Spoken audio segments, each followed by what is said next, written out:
Bibo!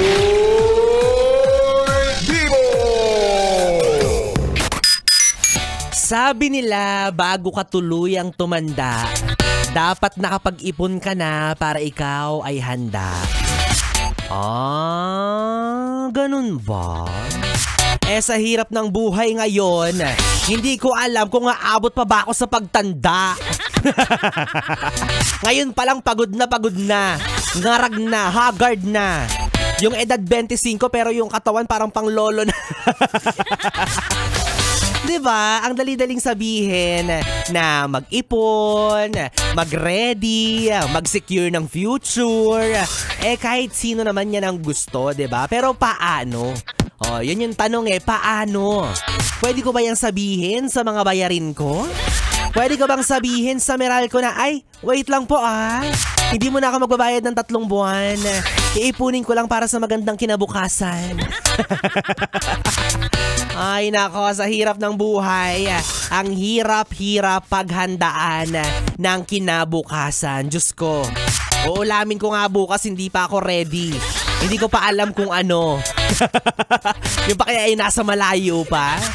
Pero yes, pre, no, sa usaping pagiging practical naman talaga, tama nga naman. Diba, walang mali doon at saka dapat ganun talaga. Dapat lagi kang handa sa kahit anong aspeto pa yan. Lalo na sa future mo, lalo na pagdating sa kinabukasan. Kasi una sa lahat, hindi natin alam kung sa mga susunod na taon ay gagaan ba o masihirap ba ang buhay. Diba, hindi natin sure. Hindi tayo sigurado kung ano yung kahihinatnan natin dito sa mundo. Kaya iba pa rin kung kahit papaano magiging prepared ka. Yung tipong, diba, kapag retired ka na, wala ka na masyadong problema pagdating sa pera kasi alam mong may ipon ka. Oo, yung tipong nagra-rocking chair ka na lang sa veranda, nagme-merienda, pumapapak ng biskwit na nasa lata, ganon.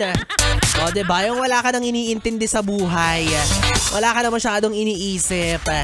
Wala lang, diba, ang sarap lang sana kung lahat tayo doon ang punta, no? Yung hindi na tayo makakita ng mga matatanda sa kalsada na kinakailangan pang magbanat ng buto para lang mabuhay, para lang makasurvive sa araw-araw. Diba? Yung lahat tayo chill-chill na lang pagdating ng araw. Yung kapag sinabi mong retired na talaga kasi tired na. Hindi na yung magtatrabaho ka pa. Diba? Ang sarap sa feeling nun. Kaso, ang hirap kasi nga ng buhay. Marami rin gastusin sa kasalukuyan kaya naisasantabi yung para sa kinabukasan.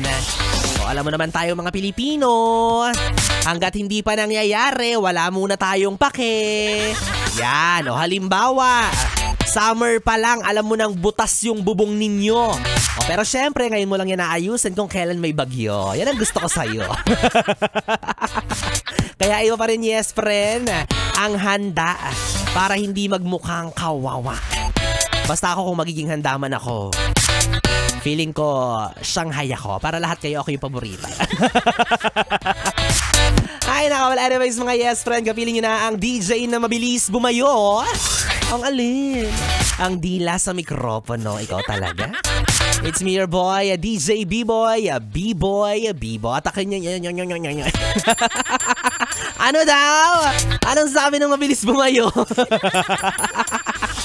Grabe na yung dila ni B-Boy, masyadong malangis, magrasa, madungis din. At pwede nyo akong makatabi yan hanggang mamayang alas 12. Sweet bigla. Para sa ating BB Time. Kaya naman dito ka lang sa istasyong no problem. Ang 101.1, yes, FM Solid.